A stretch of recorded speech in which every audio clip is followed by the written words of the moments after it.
Hey, what's up everyone? In today's video guys, we are going to see how we can create this anime style trees inside of Blender. And a quick note, please guys forgive me about the noise that you are going to hear upcomingly. Okay, so please get a coffee, get a tea, cup of tea, something, just drink that thing that you have. And yeah, as you can see, this is the finished result. And by the way, the project file will be in the link in the description. If you consider that is worth it, you can get it. If you don't consider that worth it, you can create it yourself following this tutorial. So now we are going to create new general and we can start together. I'm going to select everything by pressing A and then X and delete. And a quick shout out to my ebook, okay? My Blender Mastery ebook. This ebook, guys, will guide you through Blender, the shortcuts, the viewport, how to work with Blender, and the basic stuff, and then introduction to the modeling, the hard surface modeling, and how to work with modifiers, etc. So let's continue our tutorial. The link will be in the description. Anyways, I'm going to go to edit, then preferences, and I'm going to go to add-ons tab and search for sapling tree add-on, sapling, and as you can see, this is a add curve sapling tree gen, and make sure it's checked, and then go here and say preferences, and make sure as well the autosave preferences is enabled. Here in the viewport, I'm going to press Ctrl spacebar, so we are in full screen mode. Shift A, go to the curves menu, and sapling tree gen. Okay, and again, if you accidentally clicked somewhere and the menu here disappeared, you can press F9, and as you can see your mouse, it will appear right there. As you can see, we have the sapling tree settings. I'm going to start over. Shift A, curve, sapling tree gen. Open up the menu and let's play with the menu. I already saved a a preset for those who are going to get my my project file. It will automatically appear like so, and you can play with it later. Okay, but now let's start fresh, and I'm going to choose Japanese maple. Okay, this is kind of already what we want. We need just to play with it a little bit. Okay, I'm going to decrease the curve resolution to 2. Okay, it doesn't matter because we can't see that much resolution, but 2 is enough, and as you can see, it's so clean. We can play with the branch distribution to get some random stuff. As you can see, some like so, or I really like them to be up a little bit. And we have the scale, the overall scale. Just leave it as it is, as default. And I'm going now to switch to branch radius, and as you can see, the root flare, I'm going to make it wide a little bit. You will see that later on. And yeah, we can play again with the branches, the radius of the branches. Okay, where is it? One of those. Yeah, this is the branches. Can make them thick or something. I'm going to leave it as default, and I'm going to go to branch splitting, and as you can see, the split angle, I'm going to decrease that value a little bit. Okay, something like so, and make them close to each others. And this is what I want, but again, go here to the split angle variation and decrease that a little bit again, so these are going to to merge, but we can edit that later on, so please just wait. We have this the base splits. Currently we have 2. We can work with only 1. As you can see, this is looking a lot better. Okay, 2 is already good, but it's too much for our needs. 1 is going to work perfectly. What other setting that we can do? We have the trunk height. Trunk height is basically the branches is going to be lower or higher. Okay, as you can see, you can add branches here and there, and you have the ability to do a lot of stuff. Okay, I'm going to leave them up a little bit. Okay, And again, we have the split base, or sorry, the split height. Okay, if we decrease it, look at that. Okay, and if we increase it, look at that. Okay, that is cool. That is cool. This value is going to work perfect. Okay, now we have to deal just with two stuff. Okay, two things here. I have no idea what they called, but just leave them as this. And now maybe let's play with the split angle a little bit, so they are going to merge a little bit better, which is amazing now. And now I'm going to go to the branch growth and see if there are some settings here to play with, like the taper crown. We increase that to 1. Oh, that is amazing. Okay, let's increase that to 1. Okay, now you can see the shape of the tree now, which is amazing. And if you want to make these branches to face up a little bit, you can play with the down angle. You can see you can make them face upward or downward, you know, and you can play with that further in the vertical attraction here. What is that value? One of these values is controlling that. Okay, as you can see, these trees, we can see them in the horror movies a lot we can see them, or the games, you know. These are amazing. Okay, but for our need, we don't need it. Maybe we can make them a little bit, okay, curvier a little bit. And what we can do again, now let's go to the leaves and let's enable leaves. We are going to work with the hexagonal leaves, and I'm going to increase the count to 100 as a start. Okay, and as you can see, these are looking good. You can increase them more, 200 if your PC can handle that, of course, or even 300. Okay, nice. And we can play with the leaf scale. Don't over it too much, just a little bit, like this value is going to work. And do we have randomness in this scale? Yep, we kind of have the randomness here, which is amazing. Just play with this value a little bit, not too much. Okay, again this value as well. And you can play with the leaf rotation, so you can randomize that a little bit. And also here, leaf rotation, and you have something like so. You can go to the branch, not branch radius, yep, branch splitting, and you have the levels. You can increase the level to 3 and you will have more branches. This is too heavy. This is really too heavy. As you can see, you have a bigger tree, which is also amazing. And we can go again to the geometry here and name this preset anime tree version 2, and you can export that, and it's going to be here, anime tree version 2, sorry. And yeah, you can play with it again later on. Okay, you can play with the branch splitting. Maybe I'm going to leave it as it is. So yeah, now let's do the texturing. Okay, and I'm going to exit the full screen with Control and Spacebar, and I'm going to select the trunk and add new material and call it trunk. And let's do the material. Let's do full screen here, and let's add 2 noise textures. Let's add their texture coordinates and mapping nodes, and switch that to object. And let's add a color ramp and another color ramp, factor to the factor, and we need a max color, and set that to factor. Let's add another noise texture with its texture coordinates and also object and the color ramp, factor to the factor. For the first noise texture, I'm going to add this value.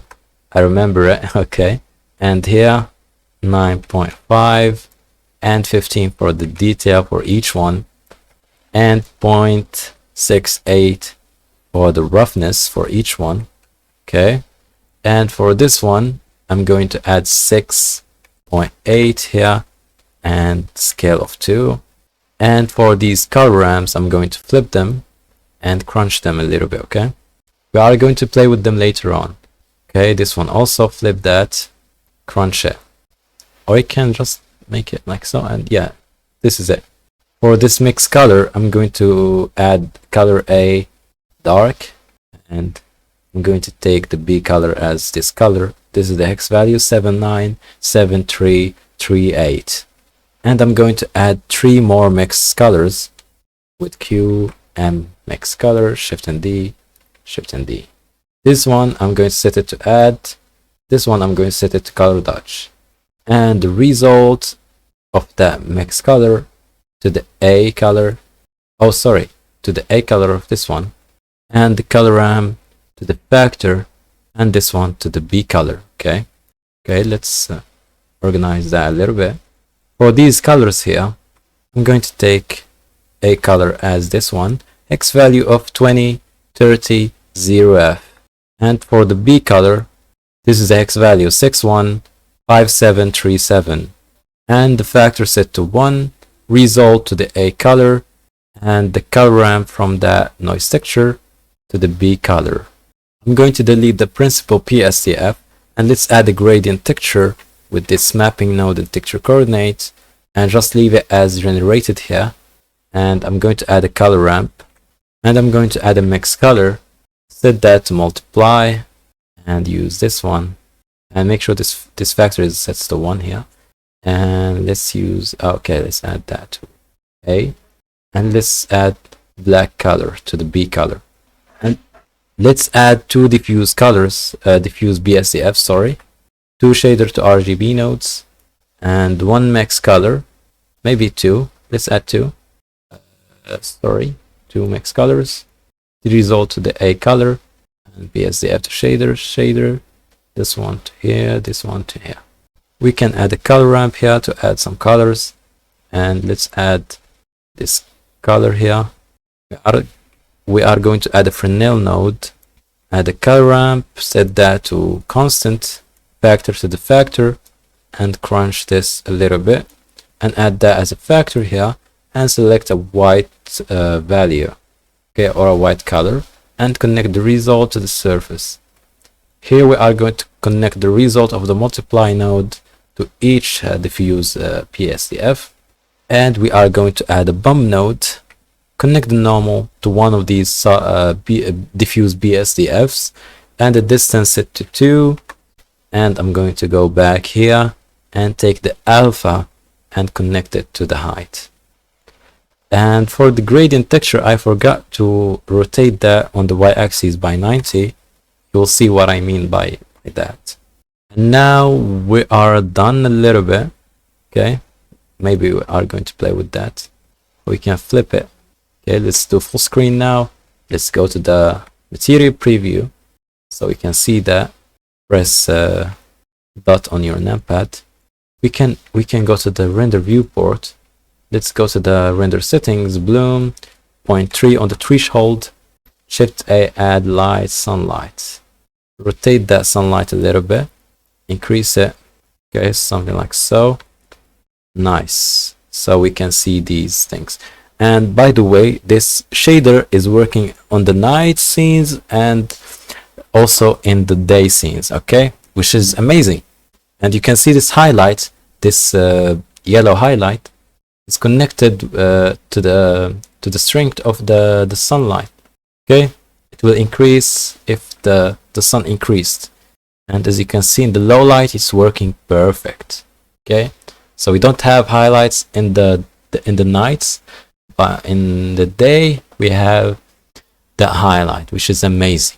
Okay, now I'm going to play with the mapping nodes so we can get better scaling. Let's distort that on the z-axis a little bit, okay, something like so, and we can play with the color ramp. And again, for the other one, you can play with it as well and play with its color ramp. And for this one, 0.4 is going to work, and play with its color ramp as well. And I forgot to do something here. Select that, Alt S. Okay, so it is going to be something like so. And you can play with these colors further if you wanna make it darker a little bit. Okay, you have all the ability or the choice to do whatever you want. Okay, you're free, guys. You're free, and you can make that dark or whiter. You know, this is a gradient, just a gradient. And now let's go to the leaves and let's add a new material and call it leaf. And we can work with it separately. Let's add the gradient texture. Okay, I'm going to show you two setups, guys, for the leaf textures. Okay, let's add mapping node and texture coordinate for that. And I'm going to add a color ramp with Shift A color ramp. Connect the color to the factor and the color into the surface. Okay, let's rotate that again on the y-axis by 90. As you can see, this is looking amazing. Now we can select a color. We can select a darker green color here and a whiter green color, like so. And we already have this stylized color. As you can see, it's going from, you know, like so. We can duplicate that with with Shift D. Let's move it on the y-axis. Let's select that and let's duplicate it, and let's remove the setup. And by the way, you can have too many colors if you want to. You can add, you know, yellow if you want. You know, you have the ability to do whatever you want. You can add highlights, by the way, with a mixed color, factor to 1, or, you know, factor. I'm going to play with it with a Fresnel now. Let's add white color. Let's add a Fresnel, or you can use layer weight. Okay, I always forgot about this one. Yeah, let's go. Let's add a Fresnel or a layer weight. Let's add a color ramp. Connect that to that, and this one to the factor. And as you can see, we have highlights. Let's crunch that a little bit, and you can flip those, and you can have highlights, and you can add the color that you want. You know, you have the ability to do whatever you want. And these highlights are going to follow the camera. Nice. Or you can add Fresnel of the layer weight. This one is working different. Okay, and you have the blend. You can work with the facing as well. The facing is a bit different. Let's work just with the regular Fresnel node. It's amazing. Just leave it as this. For this one, as I said, we are going to do a different thing. So Shift A and add noise texture. Control T to add texture coordinates and mapping nodes. And let's add a color ramp. And let's add a diffuse and a translucent PSTF. And let's merge them or mix them with a mix shader. Let's add the material output. So connect that to that. And let's add some colors. Let's add a darker green.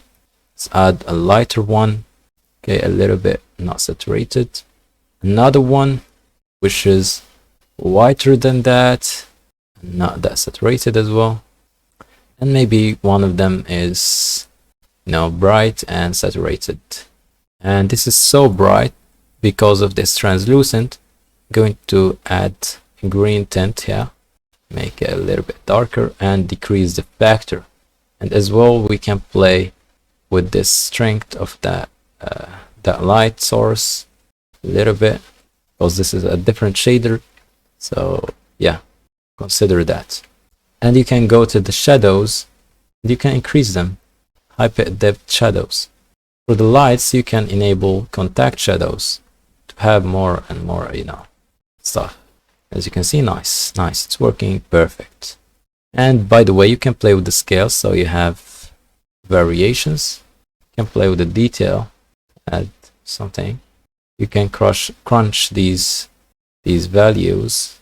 You can make this one a little bit bright, and yeah, you have something. We can enable the compositor so we can see this glow, and you can add too much stuff, you know. You can play with this sleeve shader and, you know, make something. You can even turn that into a MPR looking shader with shader to RGB and the same color ramp basically. Shift and D, and we have something like so, but let's make that constant. And as you can see, this is a bit different. Okay, this one is controlled with the light, as you can see. Amazing, nice. Let's duplicate that, Shift and D. Sorry, duplicate that, Shift and D and Y. And this one, let's remove that shader to RGB. Okay, these are different. Sorry. Control Z. I forgot something, guys. Let's do that again. Okay, let's duplicate that leaf material again. This one I'm going to remove this one. Okay, as you can see now we have different shaders. This one is controlled with the light, this one kind of, and this one to stylize like Genshin Impact. Yeah, and this is the result. As you can see, guys, hope you like it. You can again play with the strength of that thing, and you can make that transparent, and you have this thing going on, which is amazing. And you have 3 variations that is different than each others. Thank you guys for watching this video and hope you like it. And by the way, my course will be launched after this video on Gumroad and in Patreon. And this video, of course, this video is a part of my course, guys. So I want to share it with you guys. And yeah, you are my family. And I want for you the best and the best and the best. Thank you guys so much. And remember, guys, salam khairu khitam. Assalam.